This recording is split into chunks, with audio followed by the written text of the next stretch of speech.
Amém. Glória a Deus. Gálatas, capítulo de número 5, versículos 22 e 23, diz assim a minha Bíblia e a sua também. Mas o fruto do Espírito é o amor, o gozo, a paz, a longanimidade, a benignidade, a bondade, a fidelidade, a mansidão, o domínio próprio. Contra essas coisas não há lei. A presença do Espírito Santo dentro de nós, aqui diz nossa introdução, né? Ela faz com que as qualidades de Cristo elas sejam exemplos para a nossa vida e se desenvolvam nela, né?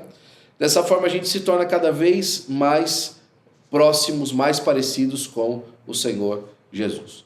Primeiro parênteses aqui. A intenção do Espírito de Deus é formar Cristo na nossa vida. A intenção do Espírito de Deus não é para nós fazer da gente milionário. A intenção do Espírito Santo de Deus para nós não é fazer a gente grandes empresários, ou um funcionário excelente, ou uma pessoa de uma capacidade enorme que chame a atenção das outras pessoas pela sua capacidade de falar, pela sua capacidade de fazer. Não, essa não é a intenção do Espírito de Deus. A intenção do Espírito de Deus para nós é fazer de cada um de nós adoradores e parecidos com o Senhor Jesus Cristo. Essa é a intenção do Espírito Santo de Deus para a minha e para a sua vida. Amém? Ele quer que nós nos pareçamos com o Senhor Jesus.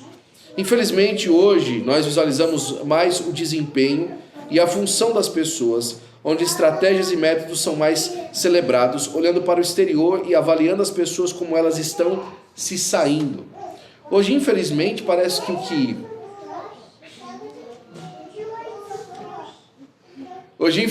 que parece que faz sucesso para as pessoas aí fora, né, é o tanto que o cartaz aparece. É o tanto de cliques no YouTube, é o tanto de views na internet. Parece que é isso que faz a diferença hoje, né? Recentemente nós começamos um trabalho na internet que chama, você deve ter visto, o Godcast, né?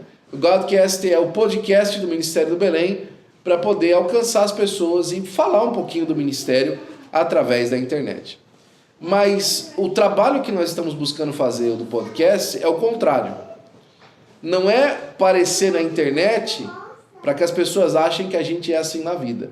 É ser assim na vida e demonstrar através daquilo que a gente faz, publicando as coisas que nós estamos fazendo na praça pública de hoje, que é a internet, né? Então uma das coisas que eu achei bastante interessante, que o nosso pastor falou, por exemplo, no primeiro Godcast, e você deve ter observado isso, é que nós não abrimos igreja simplesmente para ter mais um ponto no mapa, né? Eu acho que alguns lugares aqui nos Estados Unidos, e talvez o nosso lugar aqui nos Estados Unidos, talvez saiba disso muito bem, né? Que nós não abrimos congregações para que as pessoas possam, né, simplesmente porque a gente quer colocar mais um pontinho no mapa. Não é por causa disso, né? Nós abrimos congregações para que o nome do Senhor Jesus Cristo seja glorificado e nós possamos servir as pessoas. Isso tem muito a ver com o tipo de crente que a gente quer formar, com o tipo de trabalho que nós queremos fazer. A vontade do nosso coração, enquanto igreja do Senhor Jesus Cristo, é que o Senhor Jesus Cristo seja formado no coração de cada uma das pessoas e que as pessoas aprendam a viver como Jesus viveu. Aprendam a falar como Jesus falou e andar como Jesus andou, né? Sabe-se que o fruto, por exemplo, isso para frutificar, o fruto do Espírito, ele leva tempo para amadurecer. O caráter também. O caráter não é uma coisa que você começa a fazer hoje e amanhã ele dá resultado. Assim como as obras da carne não aparecem do dia para a noite também. Apesar do prazer que há nelas é imediato, o resultado de andar nas obras da carne não aparece do dia para a noite. Eu conheço pessoas, por exemplo, que depois de anos estão admitindo que a sua vida carnal trouxe a elas um resultado que elas não queriam estar vivendo.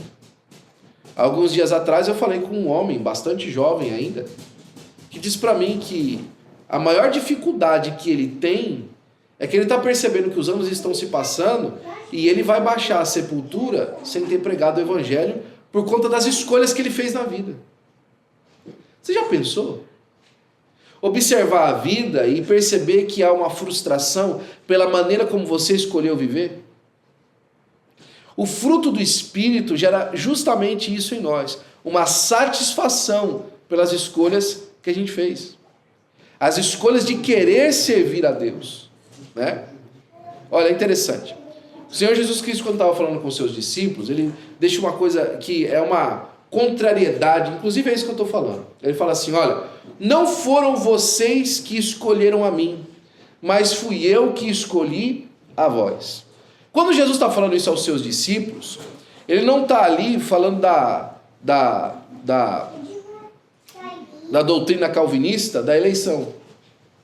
Ele está falando de que o caminho da procura humana não vem dos homens que buscaram a Deus. Foi Deus que buscou os homens. Foi Deus que chamou os homens para a salvação. Não foram os homens que buscaram a Deus para serem salvos. Nesse sentido, Paulo completa esse pensamento falando que a graça de Deus foi manifestada trazendo salvação a todos os homens. A todo mundo. E Jesus fala assim, olha, foi eu que escolhi vocês e vos nomeei. Eu dei um nome para vocês. Eu dei um destaque de autoridade para vocês. Eu chamei vocês a uma nova proposta de vida. E essa proposta de vida tinha como objetivo, como intuito, como gol final, que vocês dessem fruto. E que esse fruto permanecesse. E esse fruto permanecendo ia trazer glória ao Pai através de vocês.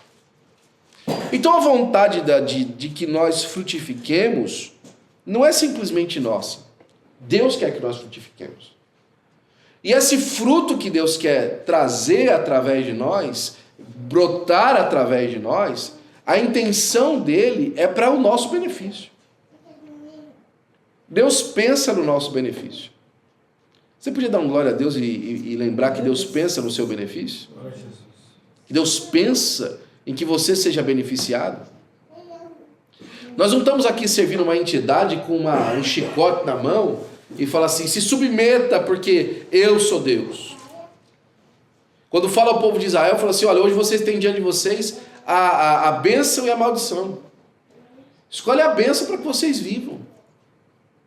A vontade de Deus, a intenção de Deus é o nosso benefício.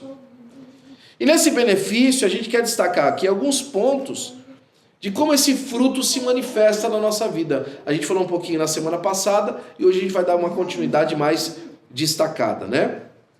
Enfocando e procurando permitir que esse fruto amadureça a nossa vida ao longo do tempo. E a primeira parte desse fruto, o primeiro gomo desse fruto, se a gente pode falar, é o amor. Né? Respondeu Jesus, ame o Senhor, o seu Deus, de todo o seu coração, de toda a sua alma, de todo o seu entendimento. Este é o primeiro e maior mandamento. E o segundo é semelhante a esse. Efésios 5, 1 e 2 fala também que nós temos que ser imitadores de Deus como filhos amados. E viver no amor como também Cristo nos amou e se entregou por nós como oferta de sacrifício e aroma agradável a Deus. E por último, em Efésios 3, 17 e 19, fala que Cristo vai habitar em nós pela fé no nosso coração, a fim de que a gente esteja arraigado e fundamentado em amor. Mas o que a gente quer dizer com isso quando a gente fala nesse amor, né? O amor aí fora no mundo é um sentimento, é uma emoção. O amor aí para alguns, por exemplo, né, que estão frustrados com esse amor que o mundo oferece, eles acham que o amor é uma flor roxa que nasce no coração do trouxa, né? Que é um negócio que um sentimento de vulnerabilidade por outrem. Você se abre por outrem, né? Você tem aquela pessoa que está ali na frente, aquela pessoa que você devota o amor e você é vulnerável por causa dela, né? Por causa dela você se entrega de uma forma que traz malefício para você, né? Que faz com que você seja de alguma maneira prejudicado, você perca com o amor. É verdade que com o amor você perde mesmo, você entrega, o amor é uma entrega, né? O amor você deixa de aquilo que é a sua prioridade para você tomar conta da prioridade da outra pessoa. O amor é uma doação, né? E o amor de Deus, por exemplo, a maneira de Deus doar, ninguém mais sabe amar do que Deus. Por exemplo, quando Deus fala, do Senhor Jesus Cristo fala de amor, e Ele compara aos elementos, os níveis de amor, porque isso também existe, Ele fala assim, não existe amor maior do que esse. E ele explica. Qual que é amor maior? É dar a sua vida pela salvação dos seus amigos. Esse é o maior tipo de amor que existe. E quando a gente fala de amor fundamentado no amor, às vezes para nós amar é muito complicado. Porque às vezes vem através de um trauma. Muita gente tem dificuldade de fazer brotar o amor de Deus no coração, porque ela é traumatizada com o amor. Ela é traumatizada, inclusive, em ser amada. E o nosso escritor, que é o pastor Juliano aqui, ele colocou algumas perguntas, para a gente pensar um pouquinho nisso aí enquanto a gente vai. O que significa quando se diz que Cristo habita no seu coração? Paulo está falando assim, que ele esteja arraigado em você, que ele brote no seu coração. O que significa para você como quando Cristo habita em seu coração? O que lhe faz arraigado e alicerçado no amor? O que isso significa? Por exemplo, qual que é a sua visão de vida para você amanhã cedo acordar e trabalhar? Por que você vai trabalhar? Para colocar um pão na mesa? Para pagar a conta que está chegando? Por que você está aqui hoje, por exemplo? Por causa de um evento social, por causa de um crescimento intelectual? Por causa de uma aproximação com uma deidade que pode lhe beneficiar? O que molda o seu dia? O que molda as suas atitudes? A palavra de Deus fala que tudo aquilo que não é feito em amor é pecado. Nós precisamos agir em amor. Aí ele pede para a gente descrever a magnitude do amor de Deus. Bom, a magnitude do amor de Deus está em João 3,16. Porque Deus amou o mundo de tal maneira. A maneira tal, alguns gostam aí de brincar com isso, Qual que é o tal? O tal não tinha tamanho, então colocou tal, De tal maneira. Por quê? Porque só pode compreender o tamanho do amor pelo exemplo que ele vai dar. Ele amou de tal maneira que ele entregou seu filho. Imagina o tamanho do amor. Quem entregaria o seu filho pelo amor a pessoas que lhe são contrárias, inimigas? Quem falaria assim, quer saber, para a gente ter paz entre nós, mata meu filho. Faz sentido para você? Para que haja aqui um relacionamento positivo entre eu e você, mata meu filho. Porque o único perfeito aqui no meio de vocês é ele.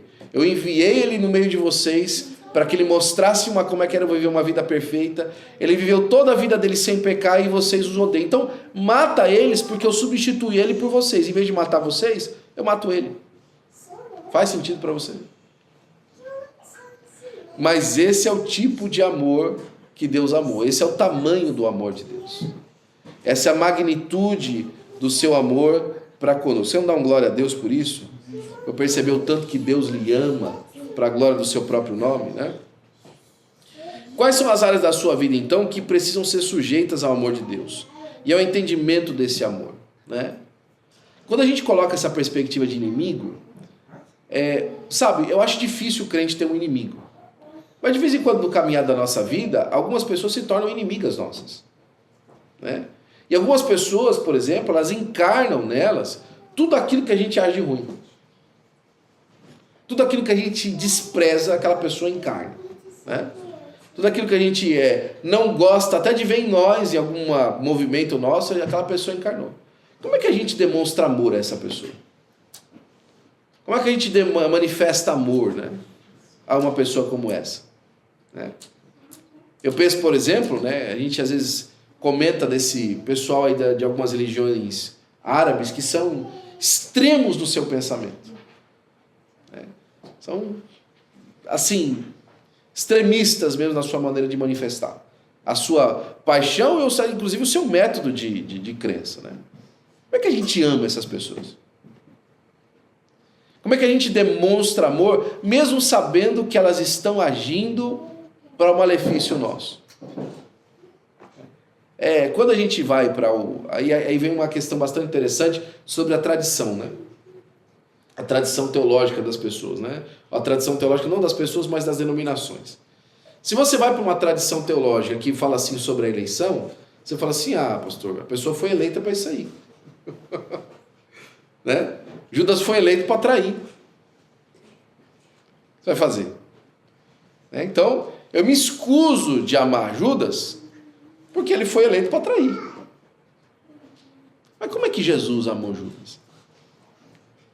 Será que aquele beijo no rosto e aquela pergunta, amigo, aqui vens, foi uma hipocrisia de Jesus? Foi uma atuação dele?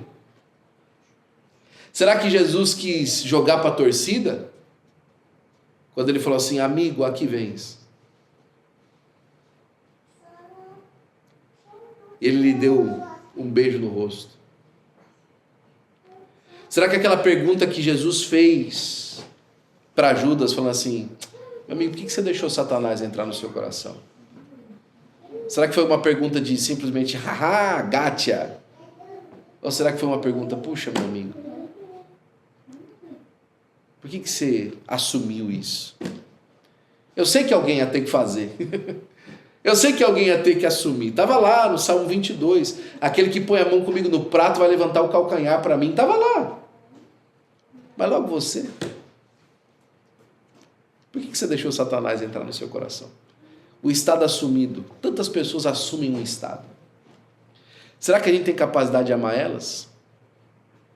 Como elas são? Como elas assumiram a ser? E interceder sinceramente pela salvação delas? Amar as pessoas. Porque eu vou falar para você, amar meus filhos é fácil. Eu olho para eles parecem comigo. Amar minha esposa é fácil, ela é a alegria dos meus olhos, eu escolhi casar com ela. Amar meus pais é fácil, eles merecem a minha honra. Pelo fato de serem meus pais. Amar os meus irmãos é fácil, a gente se concentra todas as semanas no mesmo propósito, no mesmo parecer. Agora, como é que eu amo o meu contrário? Como é que eu amo o que me despreza? Como é que eu amo o que me afronta? Mas amar mesmo por benefício dele. Mas pastor, o benefício dele às vezes é contra você. Aquele que te der um tapa em uma face, oferece a outra. Se alguém chegar pedir a túnica, pedir a capa, oferece também a túnica. E tem duas expressões aí para oferecer a túnica, né? Tem um que fala oferece a túnica, uma expressão que fala oferece a túnica, e a outra fala assim, não retenha nem a túnica. E as expressões são interessantes, porque uma fala assim, faz o seguinte, você não quer levar a túnica também? Oferece também a túnica. E o outro fala assim, se ele pedir a túnica também, você também deixa ele levar. Amor. Amor para manifestar. E o que é o amor? Todos os dias você vai ouvir pessoas declararem o seu amor em inúmeras coisas. Eu amo chocolate, eu amo essa blusa, eu amo meu cachorro. Mas na vida, o amor de verdade, ela é uma manifestação através das atitudes. Quem ama, age. O poeta brasileiro falou assim, quando a gente ama, a gente cuida. Quando a gente ama, a gente toma conta. Quando a gente ama, a gente separa a parte. A gente não deixa debaixo da chuva. E uma das clarezas do esfriamento do amor é quando a gente não se importa mais. Você acha que o contrário do amor é o ódio? Não é. Não é. O ódio é o contrário da paixão. O ódio é um sentimento intenso averso, enquanto a paixão é um sentimento intenso de aproximação. A paixão te põe em ponto de colisão e o ódio te põe em ponto de afastamento. Sabe qual é o contrário do amor? A indiferença. É ser indiferente. O contrário do amor é falar não importa. Tanto faz. Tanto faz. Sabe o que eu falo? Se essa pessoa tanto faz para mim, isso é um excelente termômetro da frieza. Da frieza moral, da frieza espiritual. Ah, pastor, aquele irmão foi embora da igreja. Ah, tanto faz. Meu Deus. Ó, irmão, aquele irmão ali está descontente com isso aqui. Ah, o problema é dele. Indiferença. O problema é dele, tanto faz. O amor de Cristo nos constrange. Nós queremos ajudar, nós queremos estar em caminhada de aproximação para abençoar, para a glória do nome do Senhor Jesus Cristo. João 1, 4 e 12 é um excelente exercício para o amor. Nós vamos passar para o próximo, já porque o tempo foi, né? Ninguém jamais viu a Deus. Se nós amamos uns aos outros, Deus está em nós e em nós é perfeito o seu amor. Como é que a gente ama a Deus? A gente começa amando a Deus, amando as coisas que Deus ama. Não é? Fazendo as coisas que Deus ama. Para a glória do nome do Senhor Jesus Cristo. Vamos lá para frente. A alegria. Consistentemente, a alegria é a marca do cristão, né? Que é o gozo, como indivíduo e da igreja corporalmente. É uma qualidade não simplesmente de uma emoção. A alegria está enraizada em Deus. A coisa mais extraordinária, irmãos, é conhecer a igreja como uma igreja alegre. A igreja sorri, irmão. E a alegria da igreja, deixa eu falar uma coisa para você, principalmente você que está assistindo pela internet e você acompanha aqui os nossos cultos, mas você não congrega aqui na nossa igreja. Deixa eu falar uma coisa para você. A alegria não é esse oba-oba do louvor de para a direita, para a esquerda, não é isso a alegria. A alegria não está nos hinos animados que você canta. A alegria não está na batida do rádio que você ouve. A alegria não está da maneira descolada que você gosta de ser, não. A alegria está na sua atitude para com a vida, inclusive e principalmente no tempo da contrariedade. Aí que está a alegria. A alegria está quando o mundo é contra você e você lembra da passagem de Jesus: exultai-vos e alegrai-vos, porque assim fizeram com os profetas que foram antes de vós. A alegria está em perceber que Deus está com você. A alegria não é uma atitude motivacional que você precisa de ficar dando corda no seu ânimo, no seu espírito, para você ficar pumped up e você começar a viver uma vida mais alegre e mais, né? O cara esses dias atrás falou isso, eu achei muito engraçado. Um sujeito da internet, um meme, falou assim: olha, quando a coisa está meio monótona, quando eu estou meio boring na minha vida, quando eu estou meio chateado, eu faço duas coisas: ou eu ponho uma música para mim dançar, ou então eu arrumo uma treta para dar uma mexida no ambiente. Não, alegria não é isso. Alegria tem uma esperança viva, os olhos fitos em Jesus, isso é alegria. Alegria é entender que a vitória é sua em nome de Jesus, no matter what. Alegria é receber, olha, nós não vamos aceitar a sua proposta e falar assim: glória a Deus, estão preparando um negócio melhor para nós, então, em nome de Jesus. Olha que bênção, irmão. Isso é alegria. Alegria é para olhar para uma situação que é completamente contrária e conseguir achar a glória de Deus no meio dela. Isso é alegria. E aqui, o Salmo de número 16, versículo 11, esse aqui é o Salmo excelentíssimo de Davi. É a epígrafe desse Salmo. Olha o versículo 11. Far-me-ás ver a vereda da vida, na tua presença abundância de alegrias, a tua mão direita há delícias perpetuamente. Davi está falando assim: Senhor, o Senhor me ensina a enxergar a vida do jeito certo. O Senhor me ensina a observar a vida da maneira que ela realmente precisa de ser. E Davi teve uma vida fácil, irmão? Davi teve uma vida de boa, tranquila. Ó, suave, Davi. Não. Mas ele falou assim: o Senhor me faz olhar para a vida e entender ela. E aí eu percebo que a vida, nela há delícias todo o tempo. O Senhor far-me-á ver a vereda da vida, porque na vida ela tem abundância de alegria. E a tua mão direita, o que ele está falando da mão direita? Na autoridade de Deus, na guia de Deus, na destra de Deus, na comunicação de Deus daquilo que é certo. Há delícias perpetuamente. Isso é alegria. Isso é alegria. Eu lembro a primeira vez que eu fui impactado com a alegria de Deus. Eu estava lendo o Salmo 119 por volta do versículo 96. E estava escrito assim: se a tua lei não tivera sido toda a minha alegria, há muito eu haveria perecido da minha angústia. Olha só. Olha o que o salmista está falando. Olha, se na tua palavra eu não tivesse extraído da tua palavra alegria para minha alma, as angústias da vida que tinham me cercado não tinham me consumido. Ou seja, ele está falando que, olha, a palavra ela anulou a angústia. Não! Não é isso que ele está falando. Ele está falando que as angústias da vida aconteceram, mas ele achou um antídoto para passar por cima da angústia na palavra. Alegria. Alegria. A palavra faz você observar a vida e falar: eu já sei como é que isso aqui vai acontecer. A palavra faz você observar a vida e falar assim: não, eu estou firme no Senhor, está tudo bem. Eu estou alegre, eu estou firmado. Faz você entender as coisas que estão para frente da vida, né? No Salmo 51, por exemplo, Davi, por causa do pecado, pediu: Senhor, não tira a alegria da tua salvação. Porque às vezes o crente anda triste, é por causa do pecado. Porque ele olha para a situação da sua vida e fala assim: eu causei isso aqui. Mas em vez de ele pedir o perdão, ele esconde. Em vez de ele chegar diante do Senhor e falar: Senhor, me perdoa pelo meu pecado, ele esconde o pecado.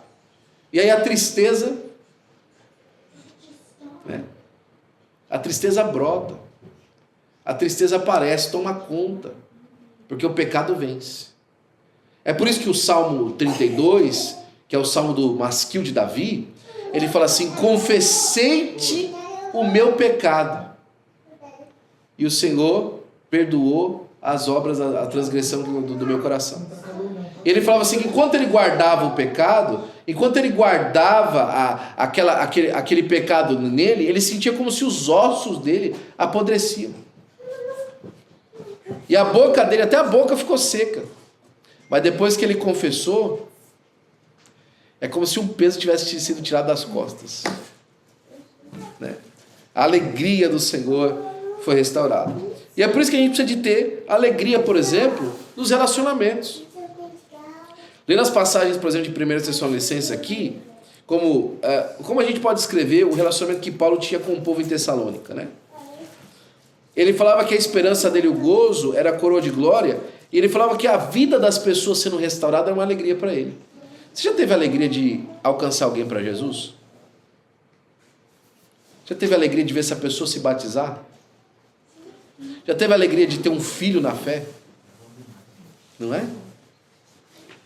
Já teve a alegria de você, durante um culto que você está pregando, você está pregando uma mensagem abençoada, e de repente alguém que você jamais esperaria recebe aquela mensagem e decide fazer uma decisão por Jesus através daquela mensagem? Já passou pela alegria de ensinar uma pessoa nos primeiros passos da fé? Já passou pela alegria de entender que mesmo numa situação contrária, você tinha certeza que Deus estava com você? Esse é o tipo de alegria que Deus quer colocar em nós. Alegria, inclusive, no sofrimento de Cristo. Pedro fala assim: alegrai-vos no fato de serem participantes das aflições de Cristo. Olha, eu não tenho problema de ser acusado de ser um pastor de uma igreja fora de moda. Não tenho problema.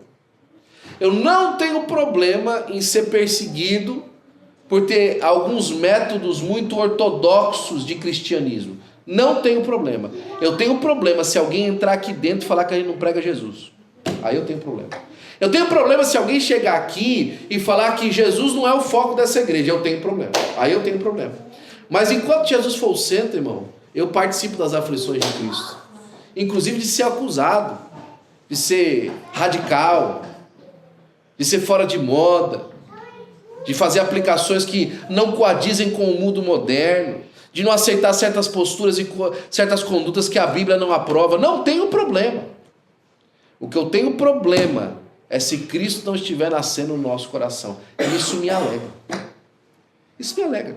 Paulo está falando assim, Pedro está falando: olha, vocês têm que ficar alegres quando vocês receberem no corpo de vocês as aflições de Cristo, de inclusive serem rejeitados, serem enxotados. Esse dia atrás estava conversando com uma pessoa bastante liberal na sua vida, apesar de dizer que tem uma conduta conservadora. A pessoa fala: não, o senhor tem uma conduta diante de Deus e tal, mas conservador, no sentido dos princípios bíblicos. Quando eu falo conservador, estou falando esse conservador aí de red and blue, não americano. Estou falando do sentido bíblico da coisa, de você ser uma pessoa de moral, uma pessoa de busca pelos bons costumes, etc. Eu considero essa pessoa até um tanto bem liberal na conduta dela, mas ela se considera uma pessoa conservadora. E eu tive o prazer de ouvir dessa semana, falei assim, olha, eu acho que Deus mandou você na minha vida para me colocar nos trilhos, para me andar direito. Eu estou muito feliz que você entrou na minha vida. Eu tenho certeza que foi Deus que mandou.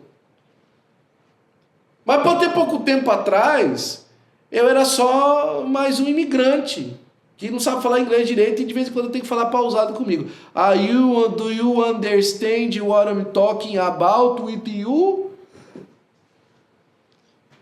Agora já virei bom amigo. É um bom amigo. Você é um bom amigo que eu tenho. O que é isso? Senão nós vemos a alegria de Cristo contagiar as pessoas através da nossa conduta. Ainda que nós sejamos de alguma maneira enxotados, levar as aflições de Cristo na nossa vida e através da nossa vida para a glória do nome de Jesus. E aqui entra uma das características do fruto do Espírito que eu mais gosto, é a paz. Irmão, a Bíblia fala que compra a paz e não vende. Né? Compra a paz e não vende. Não vende paz, irmão. Compra só. Paz é igual ouro. Você vai comprando. Compra. Tá na baixa, você compra. Tá na alta, você compra. Sempre compra.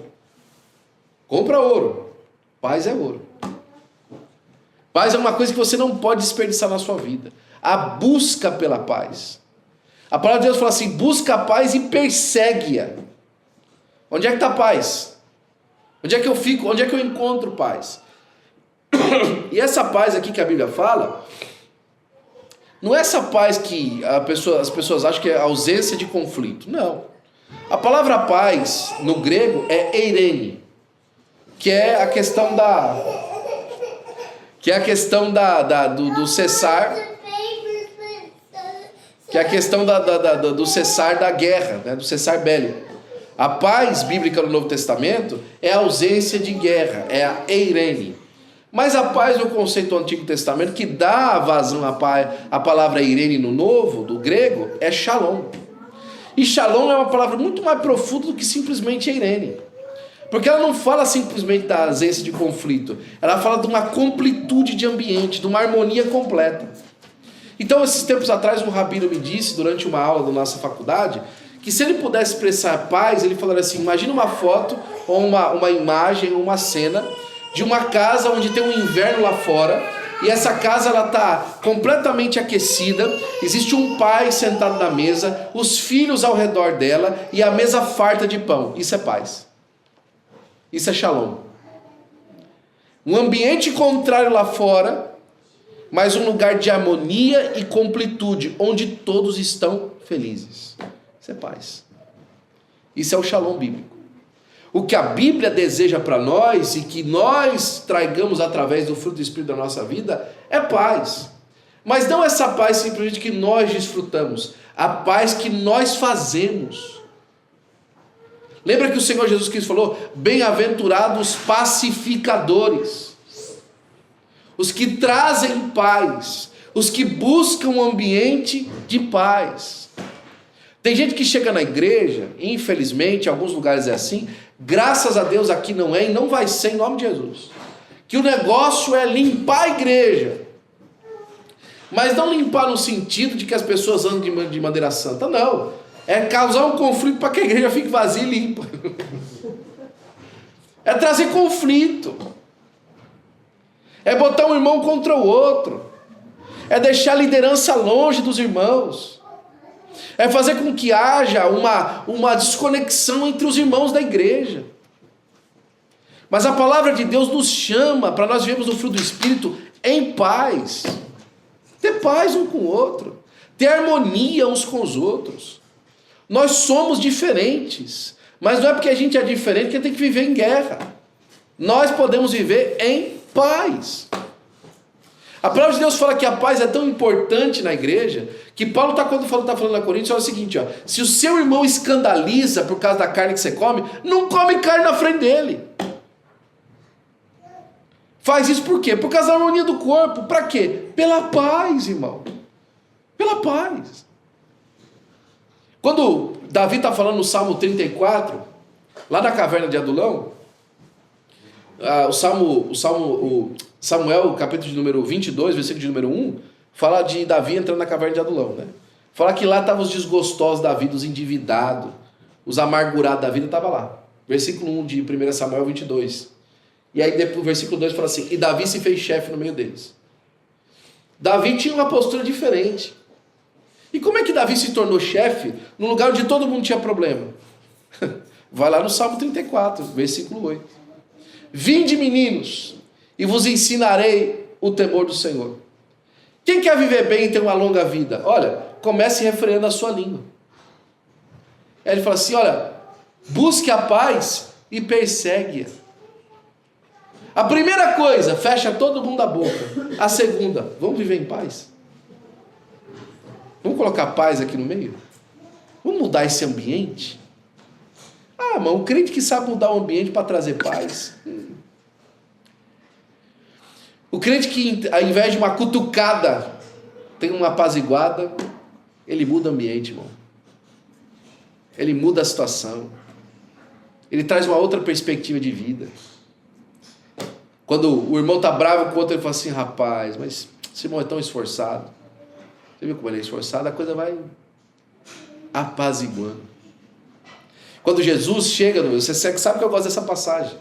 Capítulo 20 do Evangelho de João. Quando ele chega no meio dos seus discípulos, ele olha e fala assim, paz seja convosco. Olha, a paz entre o céu e a terra foi assinada. Eu não vim aqui com uma espada na mão trazer justiça, não. Eu vim aqui dizer para você que o acordo de paz mais difícil de assinar foi assinado. Olha, a guerra mais complicada que tinha para chegar no denominador comum, olha, não tinha território para entregar, não tinha como assinar nenhum tipo de acordo para minérios raros, não tinha o que fazer essa guerra. Essa guerra não tinha dinheiro que pagava, essa guerra não tinha idioma que resolvesse, não tinha. Tinha que alguém morrer para que a guerra parasse. A pessoa foi lá, morreu, assinou o contrato de paz, paz seja convosco. Irmão, se Jesus conseguiu assinar paz entre o mundo espiritual daqueles que não serviam a Deus, trazendo todos eles agora para o bojo dos filhos de Deus, imagina os problemas de paz que a gente tem na nossa casa, irmão. Imagina os problemas de paz que a gente tem na nossa cidade. Imagina os problemas de paz que a gente tem na nossa caminhada. Imagina isso. O Senhor quer dar paz no nosso meio para a glória do nome de Jesus. E quer que nós sejamos causadores dessa paz, como fruto do Espírito, né? E olha que coisa interessante. Ele fala assim, que paz e justiça estão ligados. Olha que Tiago fala aqui, ó. O fruto da justiça semeia-se na paz.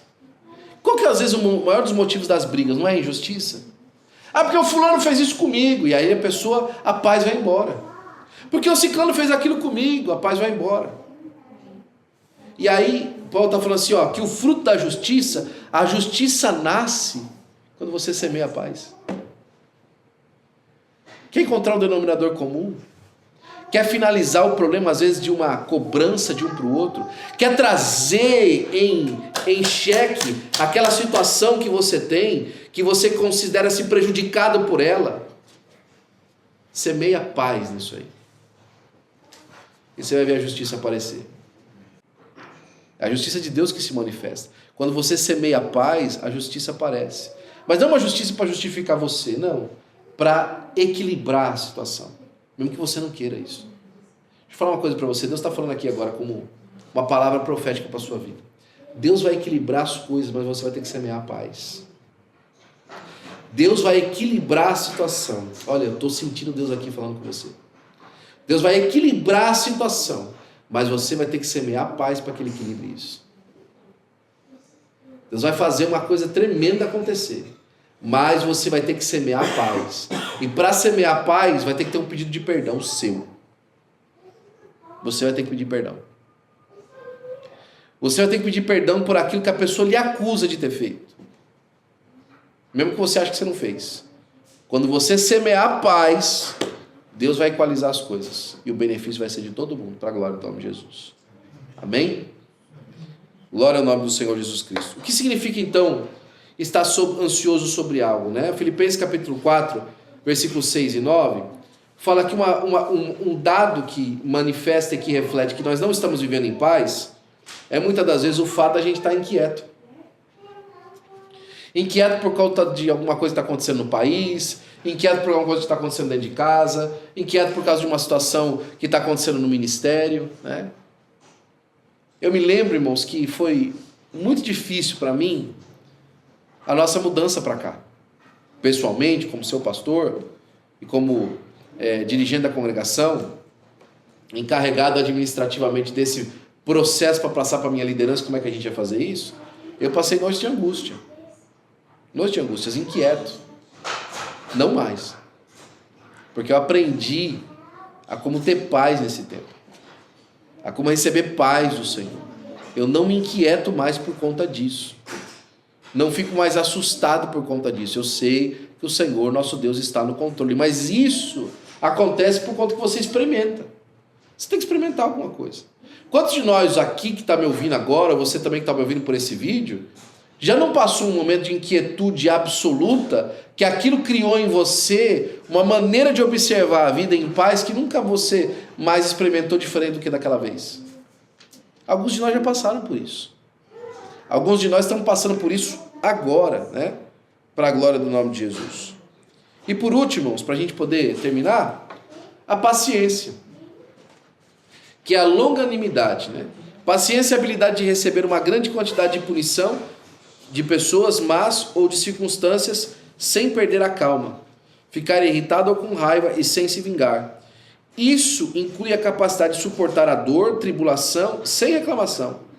É a habilidade de ter força debaixo da extrema provocação e autocontrole para não agir com precipitação, mesmo sofrendo oposição ou adversidade. Paciência.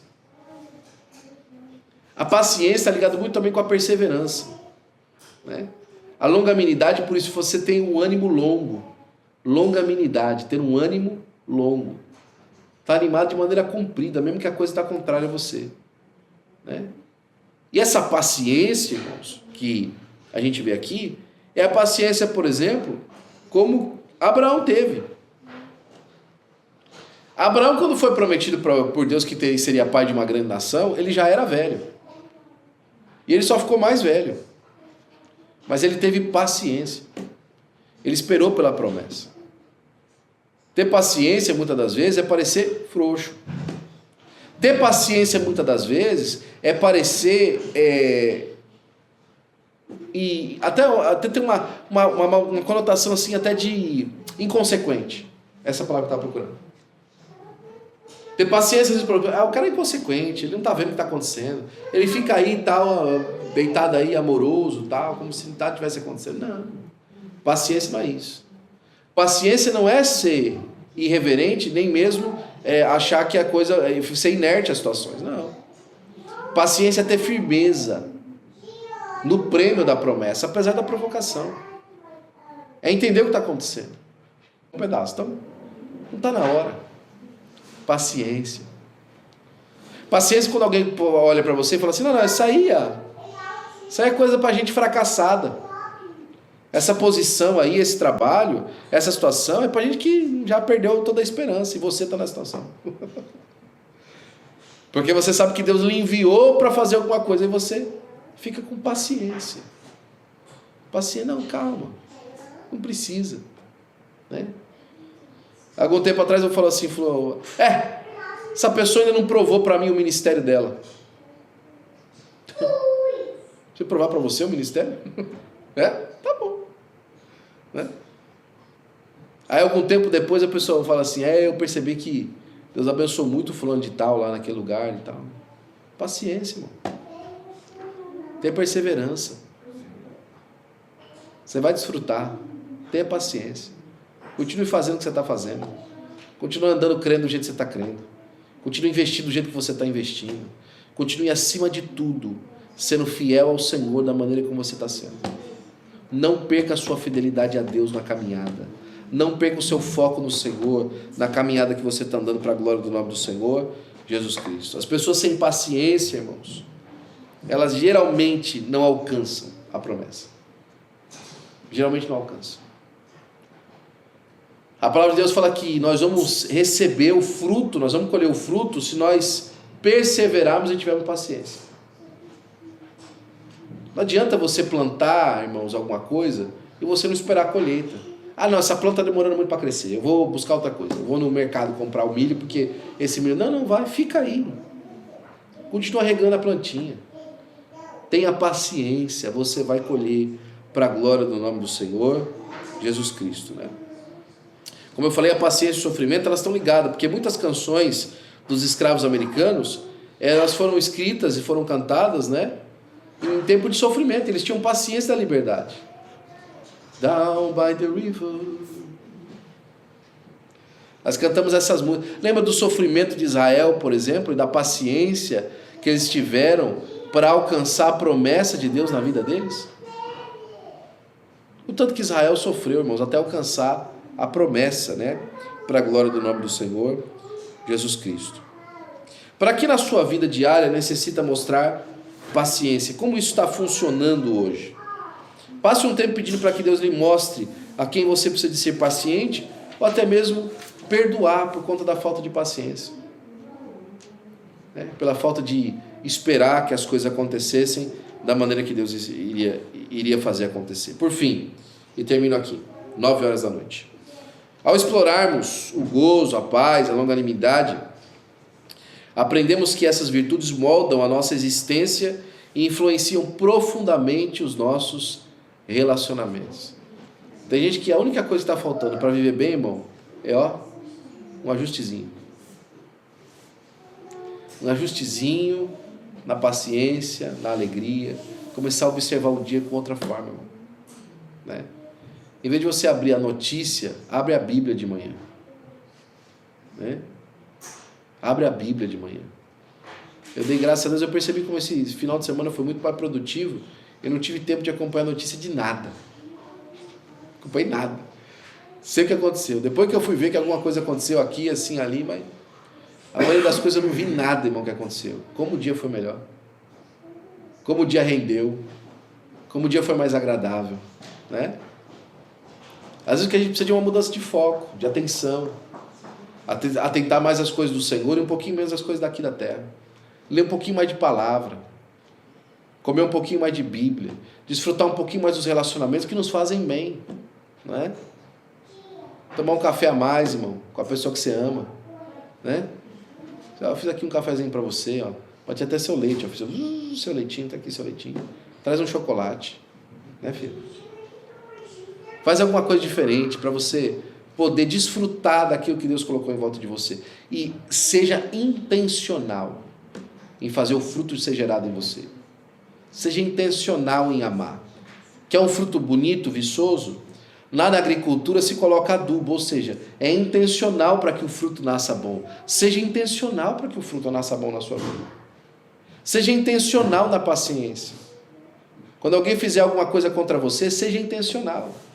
As pessoas, eu estava falando com o nosso pastor essa semana, e ele passou para mim alguns exercícios que a gente tem que fazer conforme a idade vai passando. Ele falou para mim, alguns exercícios com o seu corpo e tal, usando o peso do seu corpo. Exercício simples, né? Que às vezes parece uma coisa tão boba, tão tola, mas você fazendo um pouquinho todo dia, gera saúde lá na frente. É assim, irmão, no fruto do Espírito. Gere isso, um pouquinho de paciência aqui, um pouquinho de amor ali, vai gerando em nome do Senhor Jesus Cristo, e eu tenho certeza absoluta que você, a sua vida, vai impactar muitas outras vidas para a glória do nome do Senhor Jesus Cristo. Amém? Que Deus abençoe você em nome de Jesus. Vamos ficar sobre os nossos pés e fazer mais uma oração.